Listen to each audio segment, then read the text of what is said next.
네, 우리 수요신앙 강좌 6기 5번째 시간 마음 모아 찬양하기 참여해 주신 모든 분들께 감사드립니다. 오늘 우리 함께 공동체성, 찬양의 공동체성을 좀 살펴볼 건데 좀 이런저런 얘기들을 다양하게 다루게 될 것 같습니다. 그래서 여러분 한번 앞에 있는 핸드아웃 보시면서 또 앞에 나오는 내용들 확인하시면서 잘 따라오시면 좋을 것 같습니다. 제가 기도하고 시작하겠습니다.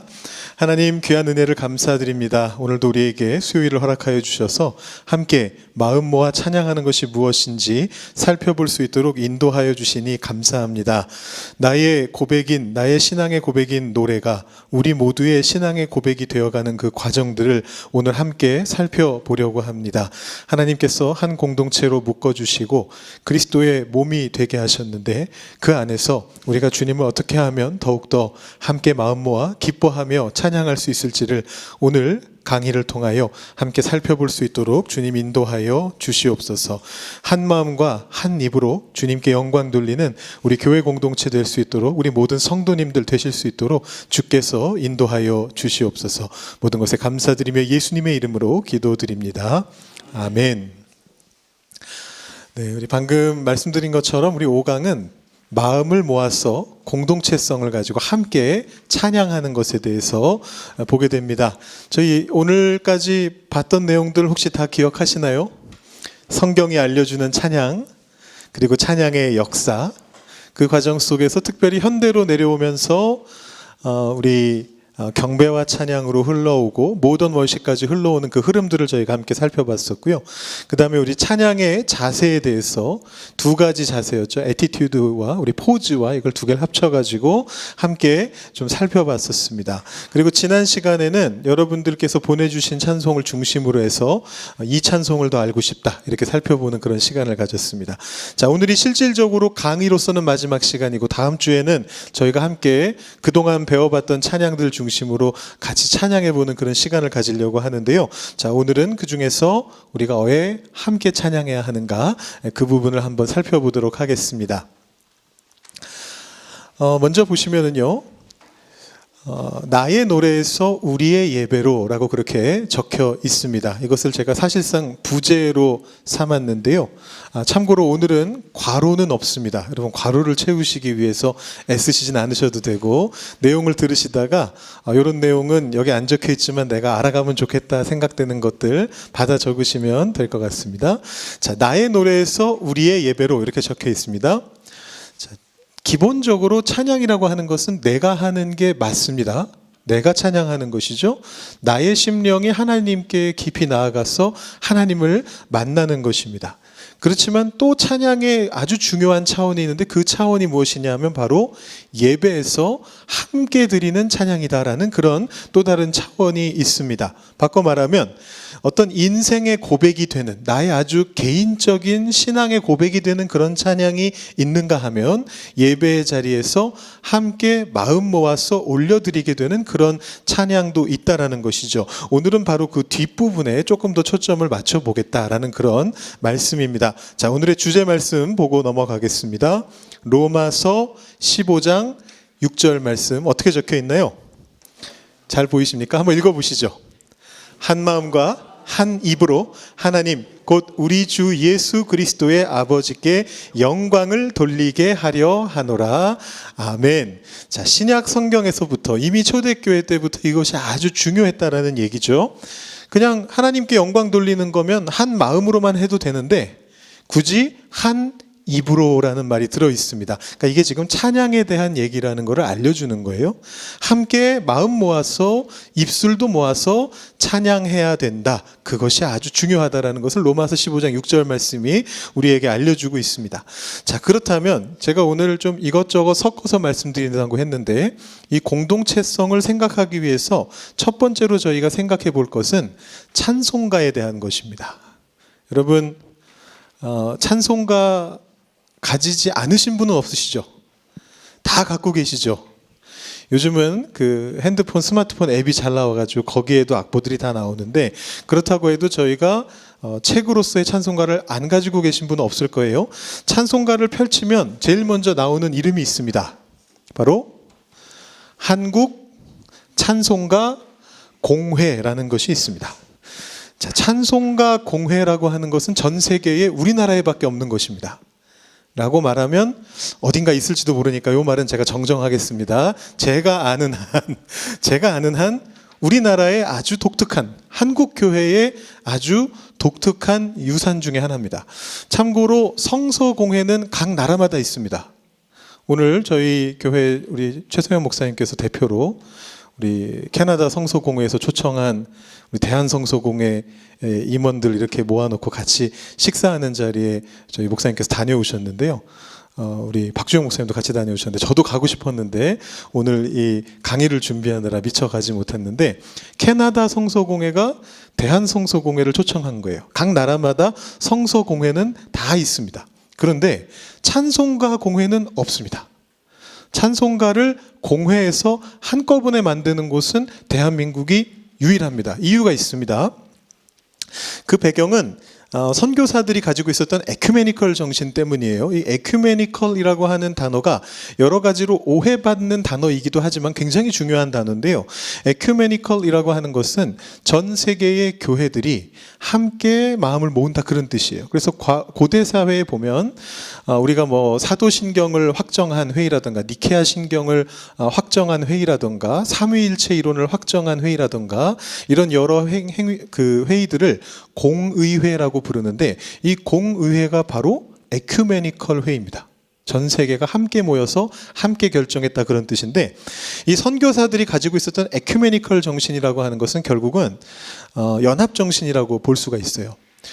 초대 우리나라에 처음 왔던 선교사들은 각자 자기 나라의 어떤 특정 교단으로부터 파송되어 왔습니다. 여러분 잘 아시는 바죠. 그 중에 바로 저희가 속해 있는 PCC 교단도 있죠. 캐나다 장로교도 그 자체로서 이 선교사를 파송했습니다. 그런데 선교사들이 와서 보니까 교단끼리 싸우면서 선교할 게 아닌 거예요.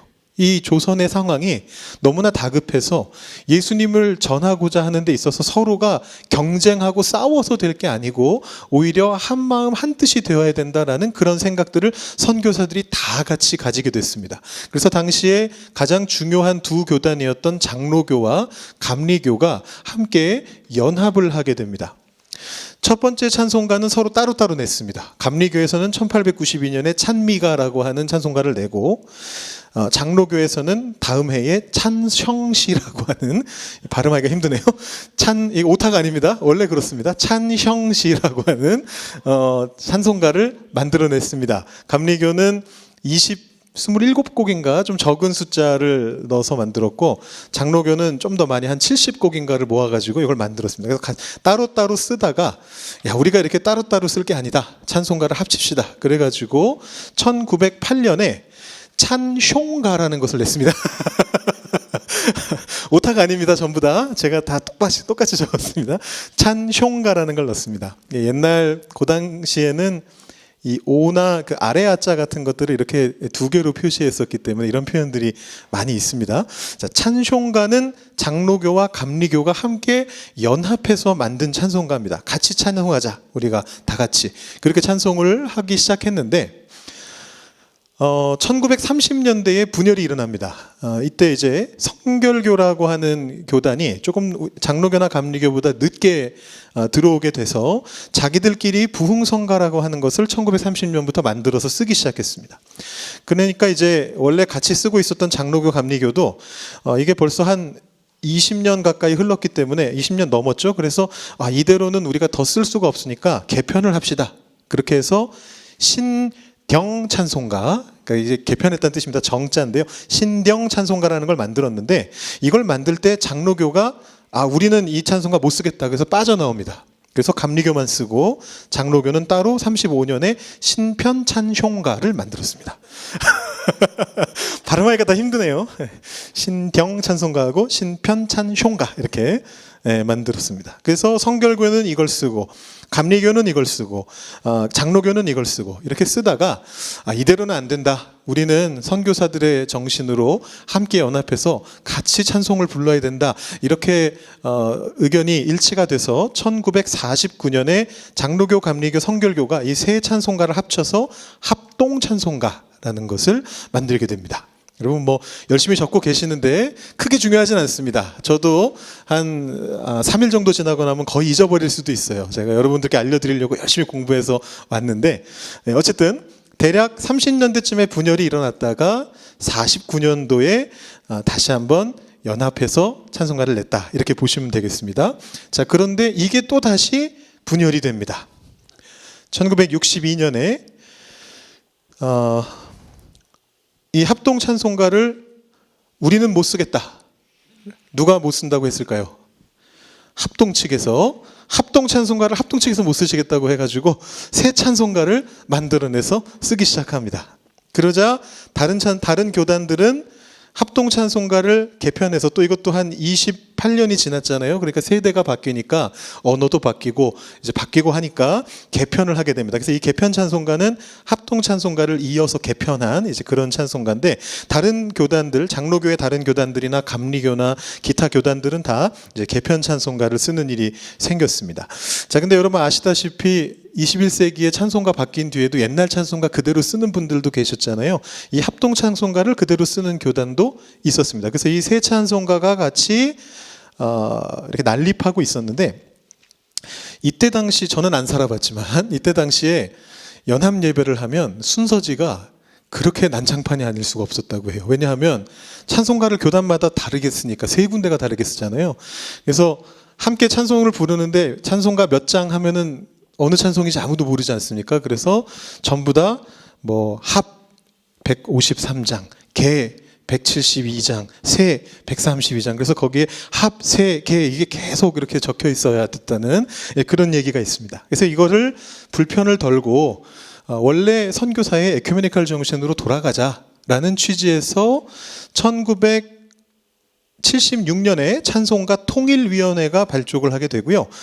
그 결과로서 1983년에 세 개의 찬송가죠. 합동 찬송가, 새 찬송가, 개편 찬송가를 합친 통일 찬송가를 만들게 됩니다. 여러분들께서 가장 오랜 세월 동안 부르셨던 찬송가가 이 통일 찬송가입니다.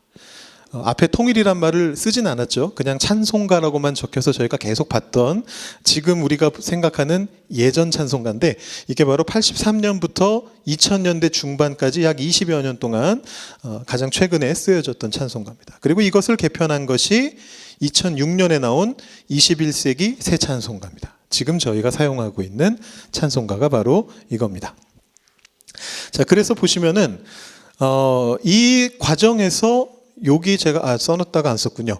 1976년도에 찬송가 통일위원회가 발족된 다음에 이 통일 찬송가를 만들 때 그 통일위원회가 한국 찬송가 공회로 바뀌면서 83년도부터 한국 찬송가 공회가 통일 찬송가와 21세기 새 찬송가를 발행하고 있습니다.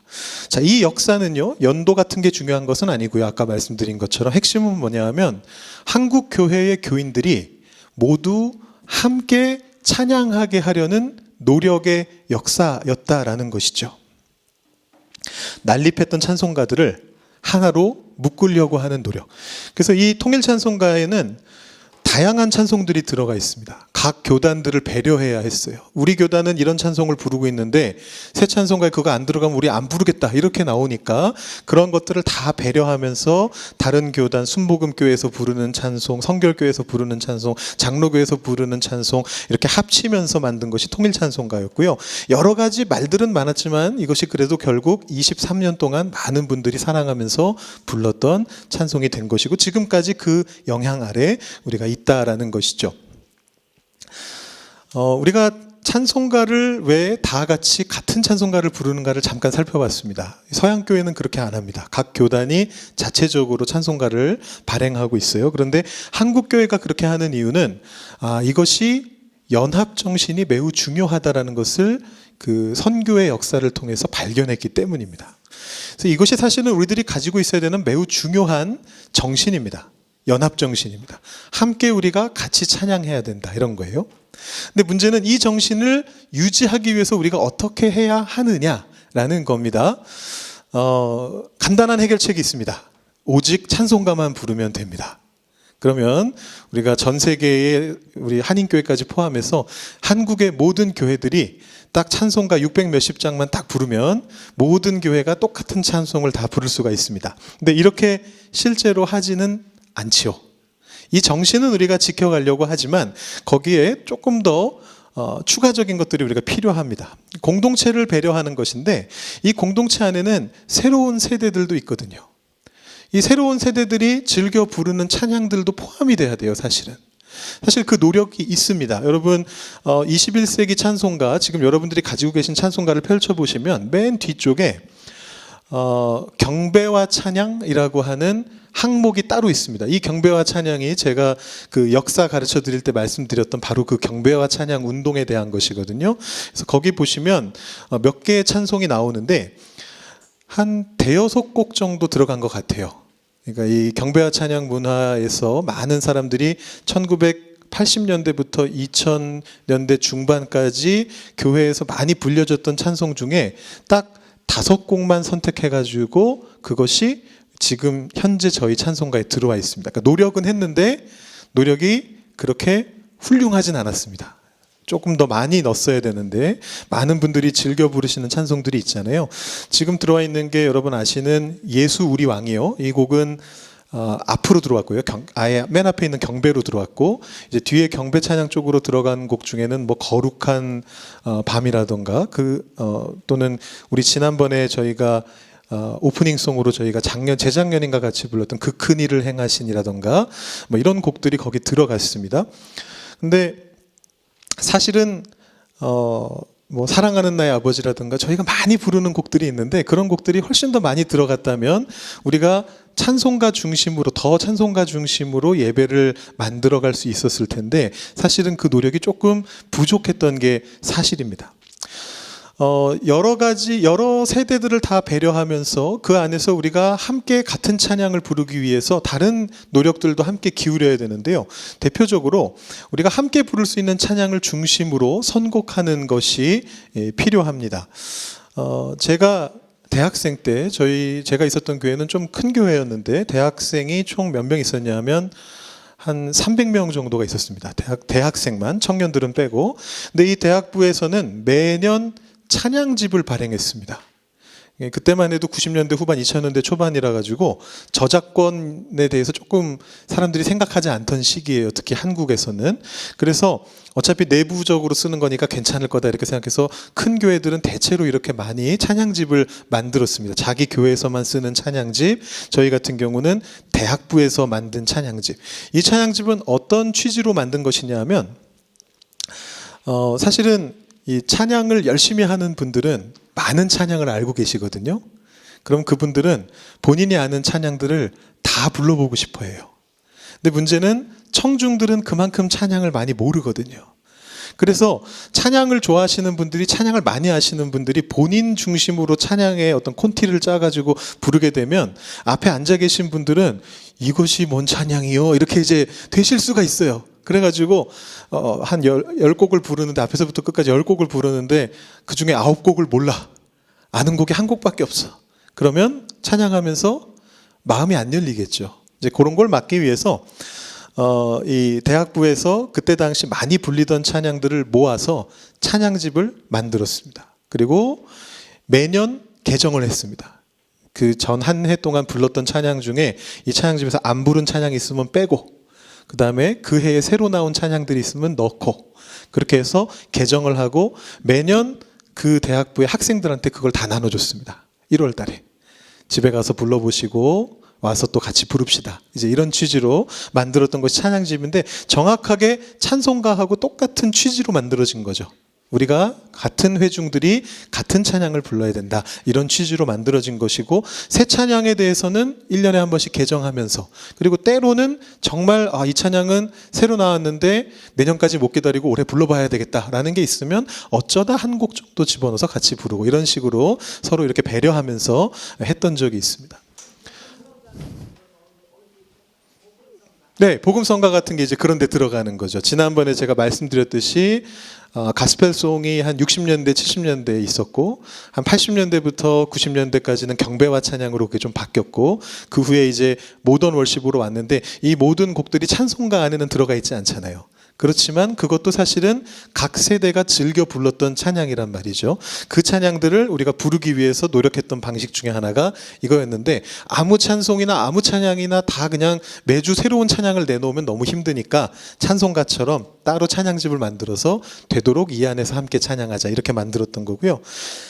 또 다른 사례를 보신다면 저희 지금 주일 예배 보시면 일부 예배는 찬송가로 하기 때문에 그대로 찬송가에서 고릅니다만 3부 예배 같은 경우에는 이제 주로 앞부분에 다른 찬양들을 많이 부르게 됩니다. 근데 이때에도 보시면 가끔 그런 생각이 드실 수가 있어요. 지난번에 했던 곡을 또 하네. 약간 이런 생각 드실 때가 있어요. 지난주에도 불렀는데 이번 주에 또 부르네. 이런 생각을 하실 때가 있는데 이것도 따지고 보면 같은 노력의 일환입니다. 그러니까 찬양을 많이 알고 좋아하는 사람들은 똑같은 찬양 계속 부르기보다 새로운 찬양을 부르면 더 좋지만 그러나 청중 안에는 그렇지 않은 사람들도 있기 때문에 그 사람들을 배려해서 우리가 같이 이 찬양 한 번 불렀지만 좋은 찬양이고 알리고 싶고 익히게 하고 싶고 그 찬양으로 그들도 하나님께 영광 올려드리게 하고 싶기 때문에 그 찬양을 반복해서 부를 때도 있습니다. 절대로 연습하기 쉬워서 그렇게 고르는 게 아닙니다. 청중을 배려해서 그렇게 고르는 겁니다. 그러니까 함께 불러야 된다라는 그 마음을 가지고 이제 준비를 하는 겁니다. 그게 찬송가의 정신이고요. 한국교회 찬송가의 정신이고 우리가 물려받아야 될 유산이다. 이렇게 생각하시면 될 것 같습니다. 네. 찬송가는 네. 찬송가 공회에서 이제 그 수임된 곡이고 네네. 네. 찬양은 새로 나온 것들 그렇죠. 포함 안 된 거가 맞습니다. 네. 다른 교단 같은 경우는 아까도 말씀드렸듯이 다른 나라 같은 경우는 그걸 교단에서 하고요. 아마 저희도 PCC 교단의 찬송가가 있을 거예요. 근데 이제 저희가 영어 찬양을 잘 안 쓰니까 그걸 사용하진 않지만 각 교단마다 하고 한국은 그거를 교단 연합으로 찬송가 공회가 한다는 것이고요. 그래서 해외 교단의 찬송가들은 공회가 만드는 것보다는 좀 빠르게 변합니다. 새로운 찬양들이 있으면 들어가고 제가 지난번에 말씀드렸던 크리스 탐린 같은 사람의 곡들은 이 백인교회에서는 거의 찬송가 수준이라고 말씀드렸잖아요. 현대의 고전인데 그런 곡들은 지금 이 동네 교단의 찬송가에는 다 들어가 있습니다. 근데 이제 우리나라 같은 경우는 장점은 모든 교단이 하나 돼서 함께 찬양한다는 장점이 있는 반면에 단점은 빨리빨리 개정은 안 됩니다. 그리고 2006년도 찬송가에서 조금 그 노력이 부족했습니다. 좀 세대들이 함께 부르는 찬양들을 더 넣었어야 되는데 그 노력이 좀 부족했기 때문에 이원화되어 있다고 생각하시면 돼요. 찬송가도 부르고 그 다음에 찬양들도 따로 부르고 이렇게 나눠져 있다라고 보시면 될 것 같습니다. 근데 정신은 똑같아요. 우리가 다 같이 같은 찬양으로 함께 하나님께 영광 올려드린다. 그래서 예배 찬양이라 하는 것은 독창이 아니라 합창이다라고 그렇게 한번 정리해 볼 수가 있겠습니다. 앞에서 제가 말을 너무 많이 해서 시간이 조금 갔는데 다음으로 한번 넘어가 보겠습니다. 자, 요거는 조금 다른 주제면서 연결되는 주제인데 제가 리메이크 찬양이라고 하는 것을 한번 소개해 드리려고 해요. 여러분 리메이크 찬양이라고 하는 건 다른 게 아니고 예전 찬양을 다시 편곡한 걸 말하는 거죠. 리메이크라는 건 그런 걸 얘기하는 겁니다. 근데 이 리메이크 찬양이 저는 개인적으로 리메이크 찬양을 되게 좋아하는데 이유는 뭐냐 하면 여러 세대가 함께 부를 수 있기 때문에 그래요. 옛 세대 분들은 기성세대 분들은 본인들이 익숙한 가사, 본인들이 익숙한 멜로디로 찬양을 할 수가 있고 또 젊은 세대들은 그것을 본인들한테 익숙한 리듬으로 바꿔가지고 부를 수가 있잖아요. 그래서 함께 마음 모아 부르기에 참 좋은 찬양이 리메이크 찬양입니다. 제가 사례를 하나 가져와 봤는데요. 사실 뒤에도 사례가 더 있습니다만 혹시 여러분 이 찬송 아십니까? 찬송가에는 안 들어있지만 고전이죠. 주님 뜻대로 살기로 했네. 다 알고 계시죠? 주님 뜻대로 살기로 했네. 주님 뜻대로 살기로 했네. 주님 뜻대로 살기로 했네. 뒤돌아서지 않겠네. 그 찬양입니다. 이 찬양의 가사를 보시면 주님 뜻대로 살기로 했네 3번 반복하고 뒤돌아서지 않겠네 이렇게 하고요. 영어 가사는 똑같습니다. I have decided to follow Jesus. 주님을 따르기로 결심을 했네. No turning back. 돌아서지 않겠네. 이런 가사입니다. 자, 이 원곡은요. 방금 우리가 부른 찬양인데 인도에서의 순교 이야기에서 나온 가사를 가지고 있습니다. 어느 마을에 기독교가 전파되고 있었는데 힌두 사람들이 아마 이 기독교를 전파를 박해했던 것 같아요. 그래서 한 가정이 마을 앞으로 끌려 나옵니다. 광장으로 끌려 나와서 마을 사람들이 둘러서서 예수를 버려라, 기독교를 버려라 라고 했는데 나는 그럴 수 없다, 뒤돌아설 수 없다 이렇게 고백을 했죠. 그래서 자녀들부터 죽이기 시작합니다. 마을 사람들이. 자기 앞에서 자신의 자녀들이 죽어가고 자신의 아내가 죽어가는 걸 보면서도 그 가장이 나는 돌아설 수 없다. 나는 돌아설 수 없다. 라고 고백했던 내용이에요. 이 내용을 인도의 성자라고 불리는 썬다싱이라고 하는 분이 이렇게 가사를 가져와서 세상에 알리게 됐습니다. 거기에 우리가 방금 부른 멜로디가 붙으면서 이제 원곡이 만들어진 겁니다. 자, 그런데 이 원곡을 2004년도에 한국의 예수전도단 캠퍼스 워십이라고 하는 곳에서 리메이크를 했습니다. 돌아서지 않으리라는 곡으로 No Turning Back을 그대로 한국말로 번역해서 돌아서지 않으리라고 리메이크를 했는데 요 내용은 거의 비슷해요. 음도 거의 비슷해요. 박자만 바뀌었어요. 원래 각 박자는 4분의 3 박자인데 주님 뜻대로 살기로 했네 이건데 이 편곡 버전은 4분의 4 박자로 편곡을 했습니다. 드럼 박자에 맞춰서. 그래서 주님 뜻대로 하고 조금 기다렸다가 살기로 했네 이렇게 편곡을 해서 리메이크를 했습니다. 그리고 그 뒷부분에 후렴에 없던 후렴을 만들어서 넣습니다. 그래서 어떠한 시련이 와도 이렇게 해서 막 외치는 그런 후렴이 들어 있습니다. 저희가 청년 때 참 많이 불렀던 곡이고요. 그 다음에 2013년도에 그 호주의 힐송 월십에서 Christ is Enough라는 곡을 만들었는데 우리 지금 여러분 이곳에 있는 2세 아이들한테는 이 곡이 아마 굉장히 익숙할 거예요. 지금 10대들, 2세 영어 쓰는 10대들은 이 곡이 아마 가장 익숙할 겁니다. 나온 지 지금 12년 된 곡인데 이 곡에서는 가사만 활용을 했습니다. I have decided to follow Jesus, no turning back. 이 가사만 활용을 했는데 그 가사를 우리 10대들이 부릅니다. 그 오래된 가사를 지금도 부르고 있습니다. 리메이크가 된 거죠. 그리고 2020년에 베델뮤직에서도 이 I have decided를 불렀는데 원곡과 거의 똑같이 불렀습니다. 제가 이거를 한번 들려드려 볼게요. 어떻게 바뀌는지를 한번 보시면 좋을 것 같은데 원곡부터 그 다음 곡 순서대로 제가 들려드릴 거거든요. 원곡은 그분이 누구십니까? 그 통기타 가수 김세환 맞나요? 김세환 씨. 김세환 씨가 2012년에 낸 앨범에 있는 곡으로 한번 들려드리고 그 다음에 순서대로 한번 들어보겠습니다.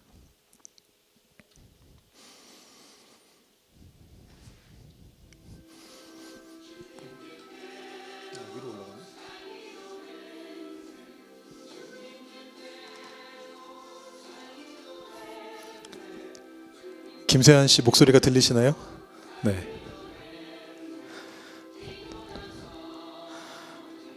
자, 리메이크 곡으로 넘어갑니다. 어떻게 바뀌는지 한번 들어보세요.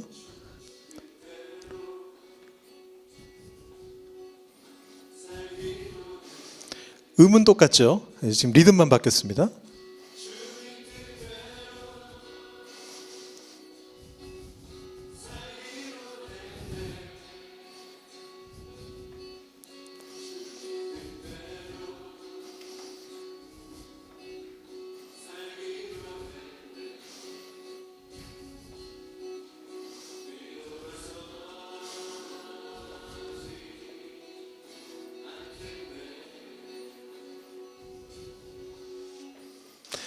후렴 부분도 한번 들어보겠습니다. 이 후렴은 원곡에는 없던 건데 이제 덧붙게 된 후렴입니다.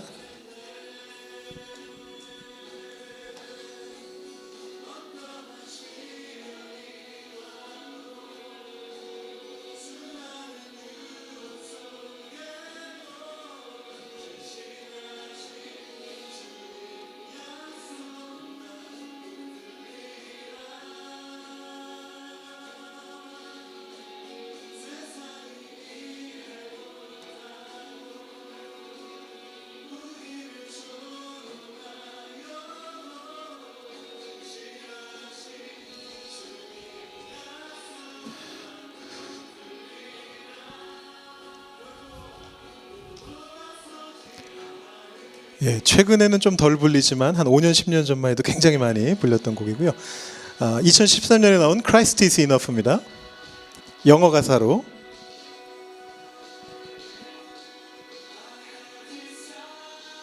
요거는 음은 좀 다릅니다.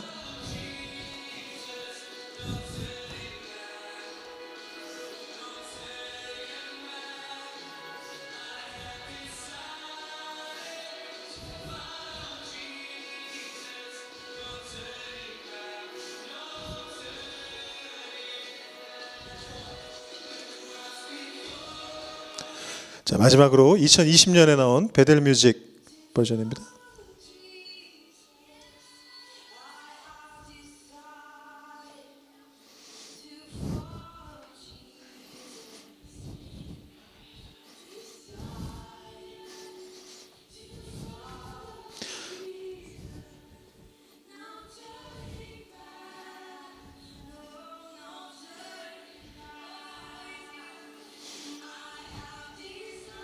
자, 느낌만 젊은 세대 느낌으로 바뀌었고 원곡 그대로입니다. 음도 그대로고요. 리듬도 그대로입니다.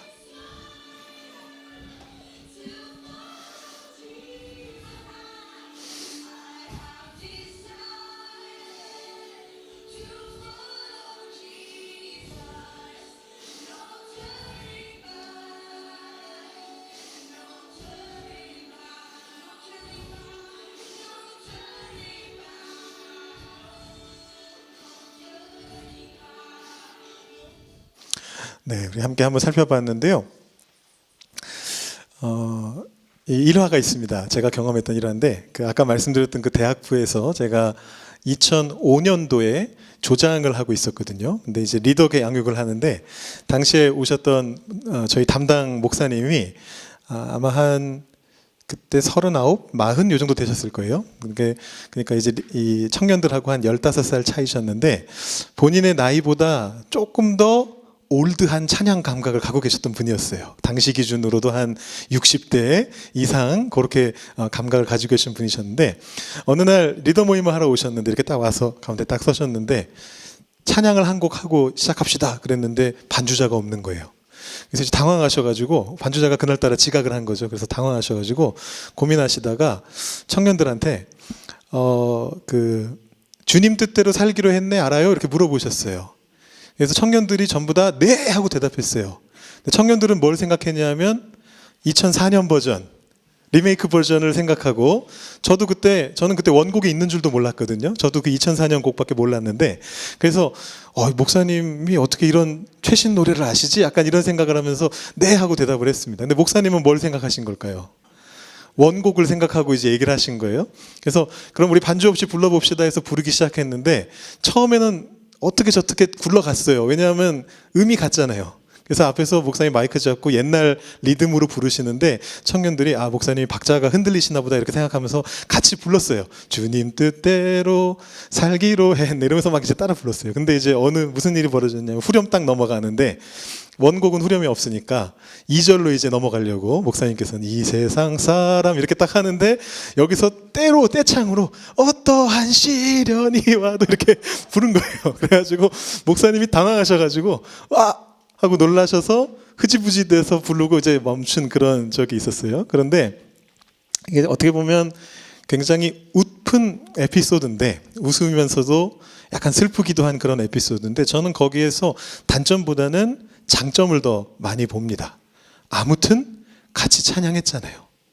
전혀 다른 세대가, 전혀 다른 음악적인 감각을 가지고 있는 세대가 함께 찬양할 수 있게 만드는 곡이 바로 이 리메이크 찬양이다라는 것입니다.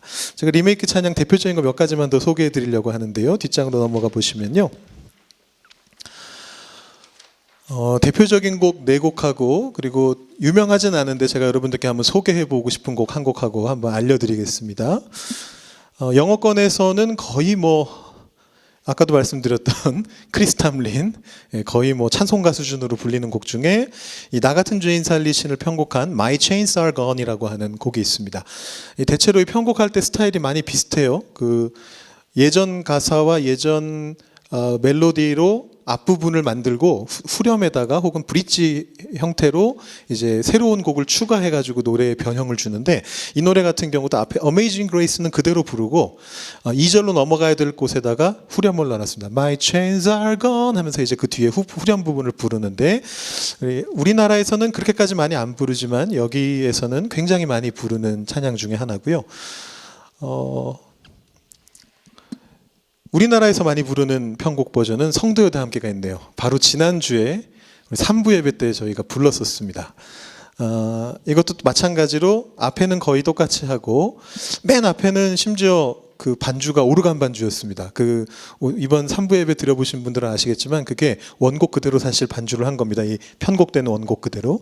그래서 1절을 예스럽게 오르간 반주로 한번 부른 다음에 드럼이 박자를 탕탕탕 쳐주고 리듬을 넣으면서 이제 성도여 다 함께 이렇게 딱 부른 다음에 중간에 넘어갈 때 주찬양하고 이제 다른 부분이 하나 들어가죠. 그거 들어간 다음에 3절로 다시 넘어가는 그런 구조로 부르는데, 이 한국교회에서 굉장히 많이 부르는 대표적인 리메이크 찬양이고요. 이 어노인팅이라고 하는 그룹이 그런 것들을 많이 했어요. 그래서 또 다른 대표적인 사례로 주와 같이 길 가는 것이 있습니다. 이것도 저희 교회에서도 자주 불렀는데 리듬이 조금 바뀌어 있죠. 그래서 발자취를 밟겠네 이렇게 약간 땡겨서 당김음으로 부르게 그렇게 편곡이 되어 있고, 이것도 뒷부분에 약간의 후렴 변형이 있습니다. 그래서 한 걸음 또 한 걸음씩 이렇게 해서 앞 뒷부분이 조금 또 붙어있는 그런 형태로 되어 있는데, 이런 식으로 편곡하는 경우가 제일 많이 있고요. 이거는 한번 들려드리려고 했었는데 앞에 베델뮤직 노래가 이미 있었어 가지고 제가 가져오진 않았습니다. 안 가져오길 잘한 것 같습니다. 시간이 지금 조금 부족한 상황이라. 내 평생에 가는 길인데, 이 경우는 앞부분은 완전히 갈아엎고 그 후렴만 It is well with my soul, 이게 바로 내 영혼 평안의 그 부분이거든요. 그 부분만 가져와서 편곡하면서 이제 같이 부르는 그런 형태의 곡인데, 이것도 여기 현지에서는 굉장히 많이 부르는 곡 중에 하나입니다. 대표적인 사례들 몇 가지를 제가 가져와 봤고요. 여러분들께 한번 들려드리고 싶은 것은 조금 특이한 버전인데 아는 분은 별로 없을 겁니다. 찬송가 주님 약속하신 말씀 위에서인데요.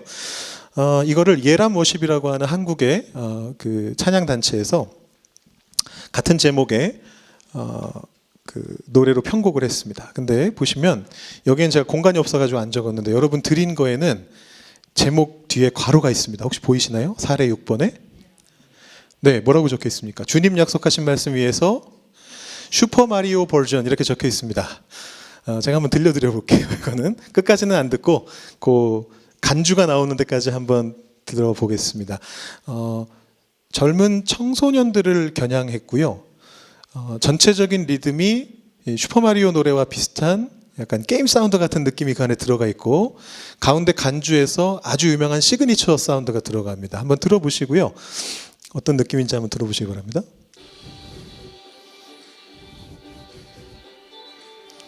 3년 전에 나온 거라 다들 마스크를 쓰고 있습니다.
이제 간주가 나오는데 한번 들어보십시오.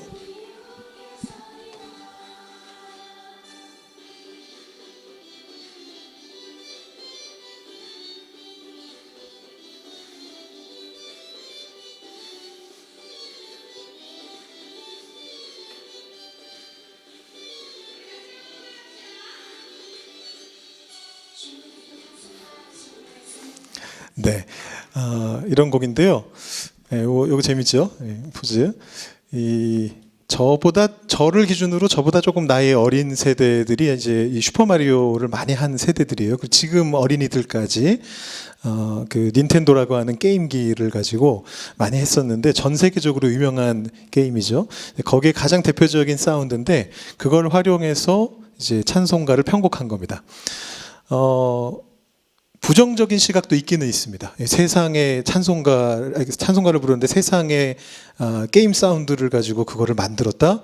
그거는 좀 아닌 것 같다. 이렇게 이제 보는 사람들도 있는데 대부분의 경우에는 긍정적으로 봐요. 이 영상에 댓글에 달린 거를 보면 어떤 댓글들이 있느냐 하면 초등학교 5학년 아들한테 들려줬습니다. 어깨춤을 추면서 열심히 부르길래 이거 찬양이야 라고 알려줬더니 놀라면서 계속 불렀습니다. 이렇게 적혀 있는 이제 그런 것들도 있고 어떤 분은 10대 후반의 청소년들하고 늘 이렇게 아마 교사시거나 그런 것 같은데 같이 이렇게 대화를 하시는데 항상 이 예라머십의 이런 찬양들의 도움을 많이 받고 있습니다. 이런 댓글들도 달려 있고 그렇게 되어 있는데 기본적으로 하나님 말씀에서 말씀하는 것처럼 감사함으로 받으면 모든 것이 선함에 버릴 것이 없다라는 그 말씀처럼 저희가 그것을 가지고 하나님을 모든 세대가 함께 찬양할 수 있다면 저는 긍정적이라고 봅니다. 근데 제가 또 지금 감동을 받은 것은 제가 이걸 틀어놨는데 여러분들이 부르셨어요. 제가 부르자고도 안 했는데 제가 같이 불러봅시다 이러지도 않고 그냥 틀기만 했는데 밑에 가사가 딱 나오기 시작하는데 지금 여러분들이 같이 부르시는 거를 제가 들으면서 제가 또 감동을 받았습니다. 이게 사실은 리메이크 찬양의 힘이죠. 세대 간에 함께 부를 수 있는 찬양이고요. 서로 다른 박자와 멜로디가 주어질 때가 있지만 동일한 신앙의 고백을 함께 하게 됩니다. 가사가 같으니까 같은 신앙 고백을 하게 되고 결국 부모 세대의 신앙 유산이 자녀 세대의 언어와 감각으로 계승되는 그런 효과가 있습니다. 그래서 저는 사실은 이런 종류의 리메이크 찬양을 굉장히 좋아하고 많이 불려줬으면 좋겠다라는 그런 생각을 가지고 있습니다. 자, 세 번째 주제로 넘어가 보겠습니다. 이것도 공동체성에 대한 것으로 연결되는 부분인데요. 이거 사실 조금 조심스러운 부분이기는 합니다. 번역이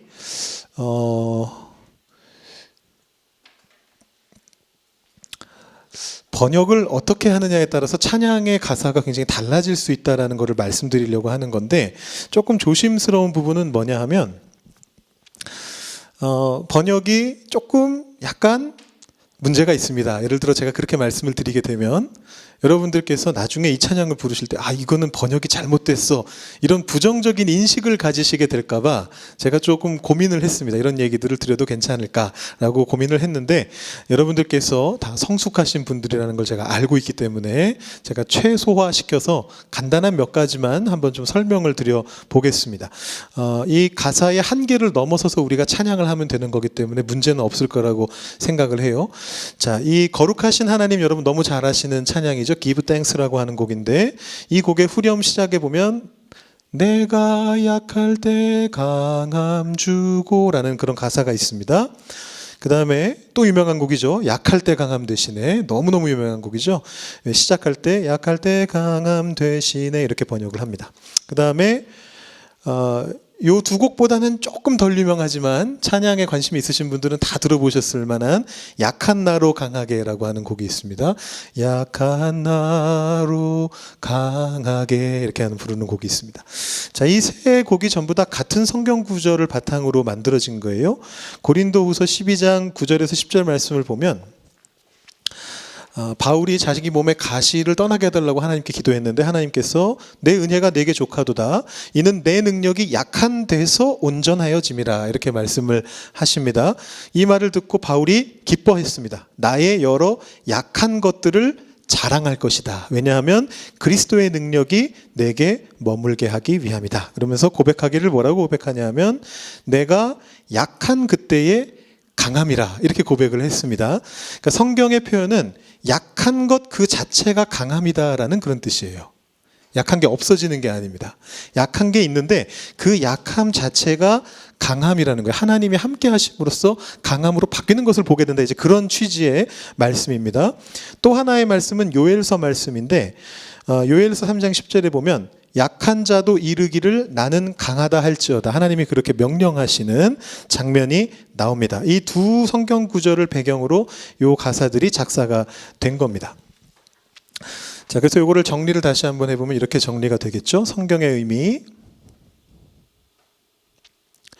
약함이 사라지고 강해지는 것이 아니고 약한 그 모습 안에 하나님의 능력이 그 약하기 때문에 임하시게 된다라는 이제 역설을 이야기하는 이제 그런 건데요. 요 가사가 문제예요. 내가 약할 때 강함 주고라고 하면 약간 느낌이 다르죠. 내가 약한데 내가 약한 데서 하나님이 강함을 주시면 그 약함이 강함으로 바뀐다라는 그런 느낌으로 이제 들려지잖아요. 근데 사실은 원가사를 보면 거룩하신 하나님 번역에 조금 문제가 있다는 것을 이제 보게 됩니다. 이 원가사는 이거예요. And a weak says I am strong.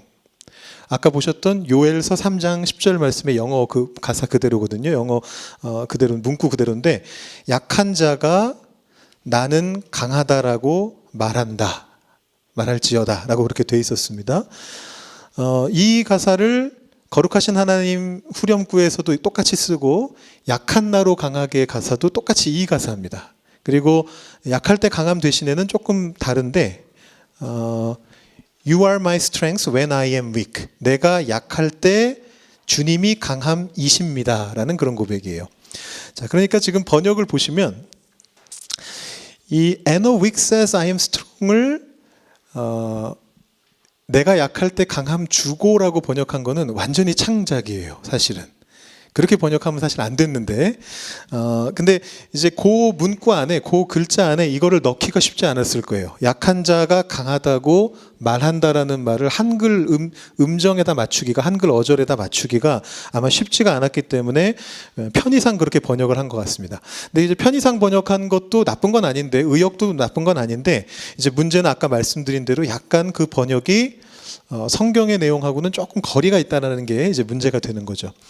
약할 때 강함 되시네라는 고백은 아주 딱 좋은지는 모르겠지만 틀렸다라고 말하기는 어려운 것 같아요. 그래서 내가 약할 때 하나님이 나의 강함이십니다라는 이 고백하고 되신다라는 말도 약간 아쉽긴 하지만 그래도 그거는 충분히 이해될 수 있는 정도라고 볼 수 있겠고 약한 나로 강하게가 이것을 번역한 방식은 역시 한글의 한계 속에서 번역의 한계 속에서 최선을 선택하려고 노력한 것 같다.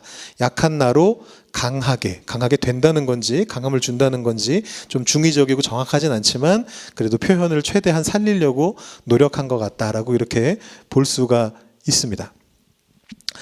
자, 그런데 이 내가 약할 때 강함을 준다라는 거룩하신 하나님의 번역이 왜 그 번역자가 그렇게 번역을 했는지 제가 모릅니다. 물어보진 않았기 때문에. 그렇지만 누가 번역했는지도 모릅니다. 그렇지만 그 안에 내가 약할 때 그 약함이 없어지고 하나님이 강함을 주셨으면 좋겠다라는 바람이 아마 들어있겠죠.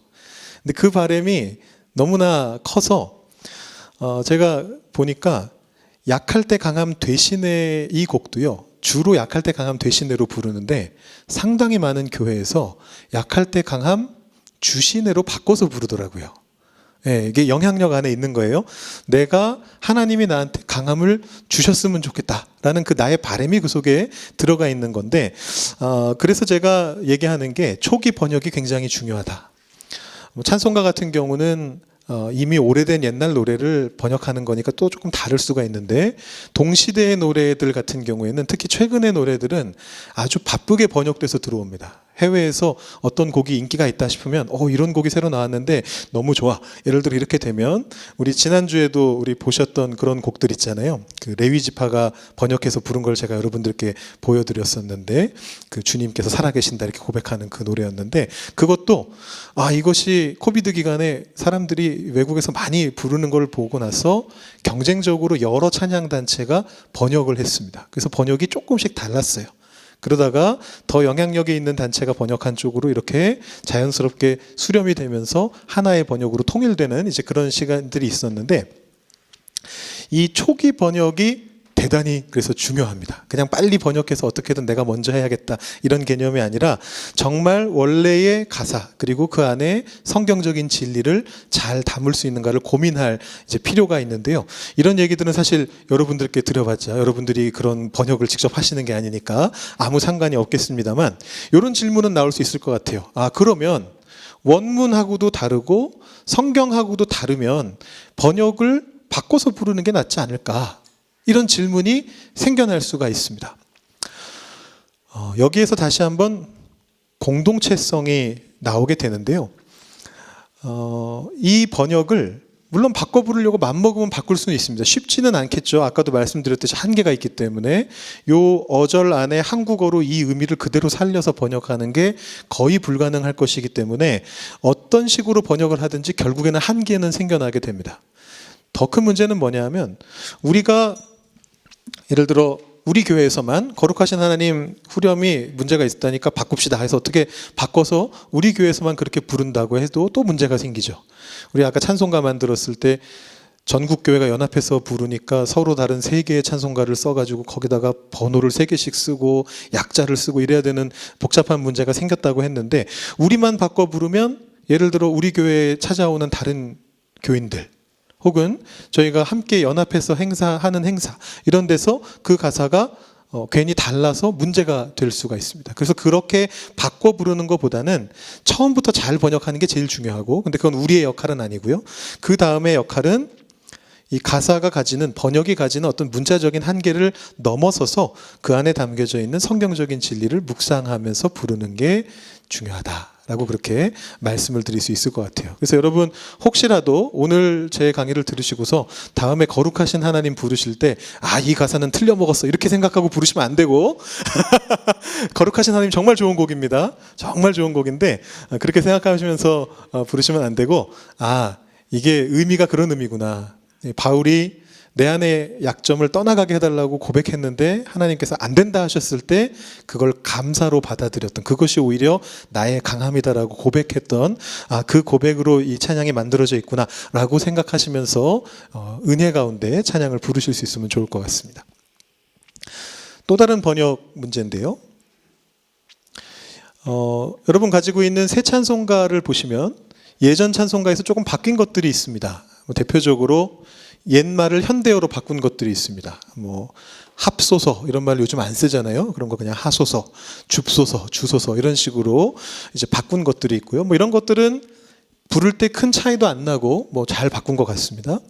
그 다음에 이제 신학적인 오류가 있거나 오해의 소지가 있는 것을 바로잡은 경우들이 있습니다. 이건 제가 조금 이따가 조금 더 자세하게 한번 말씀드릴게요. 내죄사함 받고서가 그런 케이스고요. 문법적인 오류나 역시 오해의 소지나 혹은 문법이 시대에 따라 바뀌면서 예전 번역과 바뀌어진 그런 것들을 바로잡은 게 있습니다. 대표적인 게 예수여를 예수님으로 바꿨습니다. 여러분 잘 아시는 찬송가 예수여 예수여 이 찬송 있잖아요. 새 찬송가에는 그게 예수님으로 바뀌어 있습니다. 이유는 뭐냐면 높은 사람을 여라고 부를 수 없다는 겁니다. 자기보다 높은 사람을 사장이여라고 부를 수 없잖아요. 그죠? 대통령이요 이렇게 부를 수가 없거든요. 그래서 문법적으로 문제가 있다. 그래서 그거를 호칭을 문법에 맞춰서 공손한 호칭으로 바꿨다라는 건데 약간 아쉽기는 하죠.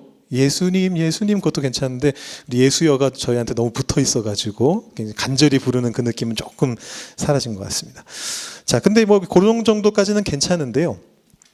이 당시에도 사실은 가사 바꾸는 거에 대해서 말들이 많았거든요. 대표적인 사례를 한번 보시면 제가 다른 거는 다 얘기하려고 하지 않고요. 딱 한 가지, 제목을 바꿔버린 경우만 두 가지를 한번 말씀을 드려보겠습니다. 방금 말씀드린 내 죄 사함 받고서 예수를 안뒤라고 하는 찬송이 있습니다. 여러분 이 찬송가가 새 찬송가에 실렸을까요? 안 실렸을까요? 실렸으니까 제가 말씀을 드리고 있을 거라는 생각이 드시죠? 그런데 앞에서 찾아보시면 몇 장이신지 찾으실 수가 없을 거예요. 왜냐하면 제목이 바뀌었습니다. 어떻게 바꿨냐 하면 내가 예수 믿고서 죄사함 받아로 바뀌었습니다. 네. 바꾼 이유는 납득이 갈 만한 이유입니다. 이게 원래 가사가 내 죄사함 받고서, 이게 순서인 것 같죠? 예수를 안 뒤라고 돼 있는데 신학적으로 말이 안 된다는 거예요. 예수를 알아야 죄사함을 받지. 죄사함을 먼저 받고 예수를 안다는 게 말이 되느냐? 이렇게 이제 생각이 된 거죠. 그래서 그거를 순서를 바꾼 겁니다. 예수를 아는 게 먼저고, 그것도 죄사함 받으려면 아는 것보다는 믿어야 되지 않겠느냐. 내가 예수 믿고서 죄사함 받아 라고 이렇게 바꾼 거예요. 그러니까 이거 자체는 뭐 오케이, 그럴 수 있다. 오히려 잘 바꾼 거라고 볼 수 있는데, 문제는 뭐냐면 그 결과로서 제목이 바뀌어 버려가지고요. 내가 이 찬송가를 찾고 싶어도 찾을 수가 없습니다.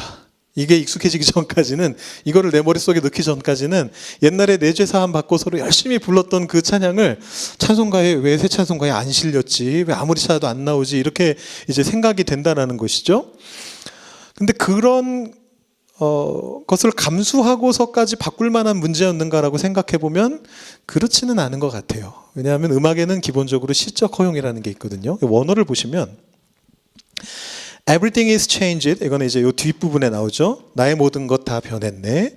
Since my sins were forgiven. 내 죄가 사함받아서 나의 모든 것이 변했습니다. 내가 주님을 알고서 모든 것이 변했습니다. 이런 가사예요. 그러니까 원 가사에는 순서가 없어요. 그냥 죄사함을 받았고 예수를 알았고 그냥 순서 없이 그 두 가지가 나의 모든 걸 바꿔버렸습니다. 이런 고백이에요. 이게 애초에 여기가 고서가 아니었으면 조금 더 좋았겠지만, 근데 그렇다고 할지라도 이게 누구라도 이걸 보면서 예수를 모르는데도 죄사함을 받을 수 있구나 이렇게 생각할 사람은 아무도 없잖아요. 약간의 오해의 소지는 있지만 이거를 제목을 바꿔가면서까지 꼭 이렇게 바꿨어야 되는가라고 한다면 저는 득보다는 실이 많은 변화이지 않았을까, 이런 생각을 해보게 되는 거죠. 또 한 가지는 여러분 잘 아시는 살아계신 주입니다. 여러분 잘 아시죠? 이 찬양이요. 미국 5대 복음성가의 하나랍니다. 20세기에 작곡된 미국의 복음성가들 중에서 5손가락 안에 들 만큼 유명한 곡이라고 하는데, 이 왜 찬송가에 빠졌는지 의아할 정도의 곡이죠. 사실 예전에 찬송가가 셋으로 나눠져 있을 때는 찬송가에 들어있기도 했었습니다. 단 3가지 중에 한 군데에 들어있기도 했는데 통일 찬송가 만들면서 빠졌던 건데, 그게 이번에 21세기 새 찬송가를 만들면서 추가됐습니다. 그런데 역시나 아무도 그게 추가된 걸 몰라요. 이유가 뭘까요? 제목을 바꿨습니다. 하나님의 독생자로 제목을 바꿨습니다. 주 하나님 독생자인데 하나님의 독생자로 바꿔놔가지고요. 171장인데 저기 들어가 있다는 걸 아는 사람이 별로 많지가 않습니다. 그리고 아는 사람도 이 가사로 잘 안 부르고 더 익숙한 살아계신 주 옛날 가사로 보통 많이 부릅니다. 우리 교회에서도 최근에 아마 이 가사로 불렀던 것 같아요. 예전에 한번 이 가사로도 부른 적이 있는데,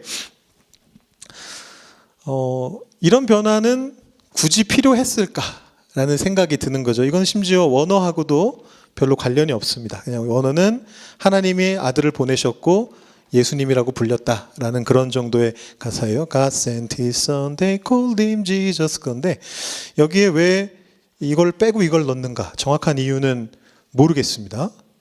이 하나님이 예수님에 대한 이 수식어가 아니고 독생자의 아버지 하나님이다라는 것을 표시하고 싶은 게 아니었을까, 뭐 이 정도 생각은 드는데, 굳이 필요한 변화였나? 이런 제목을 변경해서 잘 부르기 힘들게 만들면서까지 굳이 바꿀 필요가 있었나, 이런 생각은 듭니다. 자, 이 몇 가지를 제가 예시를 들었는데요. 이 예시를 든 이유는 다른 게 아니고 이것 때문입니다. 완벽한 번역은 없다. 그래서 처음 번역하는 게 참 중요하다. 웬만하면 바꾸기가 쉽지 않아요. 모든 사람들의 입에 붙어있는 번역 기본을 바꾼다는 게 쉽지 않습니다. 찬송가 공회가 전국에 있는 교단이 함께 부여한 권위를 가지고 바꿨음에도 불구하고 이 말 저 말이 나온단 말이에요. 그리고 실제로 입에 안 붙어서 잘 못 부르고 찾지 못해서 잘 못 부르고 그런 일들이 나온다라는 것입니다. 그래서 사실은 아까 내용하고 연결되는 건데 좀 문제가 있어 보이는 가사가 있더라도 그거를 우리가 어떤 개인적인 판단이나 우리 교회가 바꿉시다 이렇게 해가지고 바꿔 부른다기보다는 공동체의 통일성, 우리가 함께 찬양을 한다라는 그 마음을 가지고 함께 부르는 그런 지혜가 필요하다라는 차원에서 제가 번역에 대한 몇 가지를 말씀을 드렸습니다. 자, 마지막으로 지난 시간에 했던 예배 흐름 한번 정리만 하면서 마무리하도록 하겠습니다. 자, 우리 교회 1부 예배는 전통적인 장로교 전통 예배를 드리고 있고 3부 예배는 현대 예배를 드리고 있는데 순서가 좀 다르다고 말씀드렸죠. 전통 예배는 경배 찬양을 먼저 부르고 마음으로 고백하는 찬양을 그 다음에 부르고 설교 말씀 들은 다음에 결단과 파송을 하게 되고 현대 예배는 경배가 뒤로 갑니다. 그래서 먼저 초청하고 예배 자리로 나오라 초청을 한 후에 더 깊이 하나님과 교제하면서 경배하는, 이 교제는 성도의 교제가 아니고 하나님과 우리의 교제입니다. 그래서 더 깊이 하나님과 교제하면서 경배하면서 앞부분 찬양이 마무리가 되고요. 그 다음에 설교 듣고 결단과 파송은 똑같습니다. 그래서 이런 기본적인 구조를 가지고 있다는 것을 기억하면서 저희가 예배를 부를 때에 수동적인 관람자가 아니라 능동적인 참여자로 나아가는 것이죠. 예배의 흐름을 타면서 지금은 경배하는 시간이구나. 그럼 내가 더 하나님 앞에 경배하는 마음으로 서야겠다. 이런 생각을 하면서 찬양하고 지금은 고백하는 시간이구나. 내 마음을 더 하나님께 올려드리면서 고백해야 되겠구나. 설교 듣고 다시 찬송 부를 때 지금 이것은 내가 하나님 말씀 들었고 그 말씀대로 살겠다라고 결단하면서 세상으로 나아가기 위한 그런 찬송이구나 라는 것들을 확인하면서 더욱 깊고 가깝게 하나님을 만나면서 찬양하면 좋겠다라는 그런 이야기입니다. 자, 정리는 이렇게 마무리를 해보고요. 찬양은 나 혼자 부르는 노래가 아니라 함께 쌓아가는 성전이다. 세대통합, 리메이크 찬양을 통해서 부모와 자녀가 같은 신앙을 고백할 수 있다. 번역의 한계를 넘어서 바꾸는 건 쉽지 않습니다. 우리가 함께 공동체로서 성경적 본질을 붙잡고 찬양해 가자. 그리고 예배의 기승전결을 이해하면서 능동적으로 참여할 수 있는 그런 예배자가 되었으면 좋겠다라는 정리로 제가 오늘 강의한 내용 전체를 한번 이렇게 정리해 보겠습니다. 네, 다음 시간은 찬양의 실제입니다. 여러분 이 자리로 오셔서 같이 함께 찬양해 보시는 그런 시간 가져보고요. 우리 이번 6기는 다음 주로 마무리를 하도록 하겠습니다. 제가 기도하고 마치겠습니다. 하나님 감사합니다. 저희가 오늘 공동체성에 대해서 함께 생각해 봤습니다. 함께 찬양한다는 것이 무엇인지, 마음을 모아서 찬양한다는 것이 무엇인지 여러 가지 사례들을 가지고 함께 생각해 보았습니다. 하나님께서 우리들을 찬송가를 통하여서 또 함께 부르는 이 시대의 찬양들을 통하여서 마음을 모아 한 공동체 안에서 찬양할 수 있게 해주시니 감사합니다. 우리 교회의 예배를 통하여서 또 우리가 함께 참여하게 되는 모든 찬양의 시간들을 통하여서 우리 주님을 한 마음 한 뜻으로 더욱더 높여드릴 수 있게 되기를 소망합니다. 세대 간에 갈라짐이 많은 시대지만 우리가 함께 하나님 앞에 찬양하며 하나님께 같은 신앙 고백을 올려드리면서 부모 세대의 신앙 유산이 자녀 세대에게로 잘 흘러갈 수 있게 되기를 또한 소망합니다. 그 일을 감당할 수 있는 우리 교회가 될 수 있게 하여 주시고 우리 성도님들이 함께 찬양하는 그 시간이 모두가 함께 한마음 되어 통합하며 하나님께 올려드리는 귀한 예배의 자리 될 수 있도록 주님께서 주의 성령을 보내셔서 역사하여 주시옵소서. 우리 모두가 예배 속에서 능동적인 참여자로서 더욱 깊고 가깝게 하나님을 만날 수 있도록 인도하여 주시옵소서. 감사드리며 예수님의 이름으로 기도드립니다. 아멘. 네, 감사합니다. 마치겠습니다.